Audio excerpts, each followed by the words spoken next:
Social media पर services बंद करने पर वफाकी वज़ीर दाखिला की मौसद शेख रशीद ने कहा कि जुमे की नमाज के बाद एहतजाज की कॉल दी गई थी। एम्बुलेंस और ऑक्सीजन सिलेंडर रोकने की इजाज़त नहीं मिलेगी।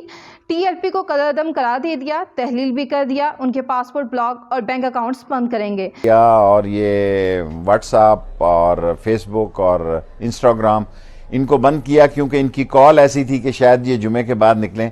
आगे से ऐसा नहीं करेंगे और सारा जुमा पुरसकून गुजरा है। सारा पाकिस्तान खैरियत से, इन्होंने किसी जगह कोई बाहर दिन नहीं निकले। और मैं पाकिस्तान की पुलिस को जिस तरह उन्होंने जाने दिए हैं और पाकिस्तान की रेंजर्स को मुबारकबाद देता हूँ, लोकल पंजाब की एडमिनिस्ट्रेशन को मुबारकबाद देता हूँ, कराची की इंतज़ामिया को मुबारकबाद देता हूँ।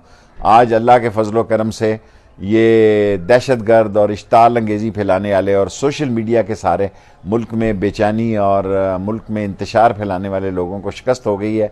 इंशाअल्लाह आगे से आप कोशिश करेंगे कि ये सोशल मीडिया की भी तकलीफ़ ना हो और पाकिस्तान आगे बढ़े और मुल्क को पीछे ले जाने वाले, इंतशार फैलाने वाले, एम्बुलेंसें रोकने वाले और मुल्क में ऑक्सीजन के ट्रक रोकने वाले और मुल्क के आम लोगों के ज़राए नकलो हमल में मुदाखलत करने वाले, उनको शिकस्त हुई है और इंशाअल्लाह ताला उनको हमने कालअदम करार दे दिया। उनके ख़िलाफ़ डेसोल्यूशन में भी जाएंगे, इनके बैंक अकाउंट बंद करेंगे, इनके पासपोर्ट बंद करेंगे, इनके ID कार्ड जो हैं वो रिकॉर्ड में लाएंगे और किसी कीमत पर भी मुल्क में दहशतगर्दी की इजाज़त नहीं देंगे। नाज़रीन, मज़ीद अपडेट्स के लिए देखते रहिए अंडरग्राउंड न्यूज़।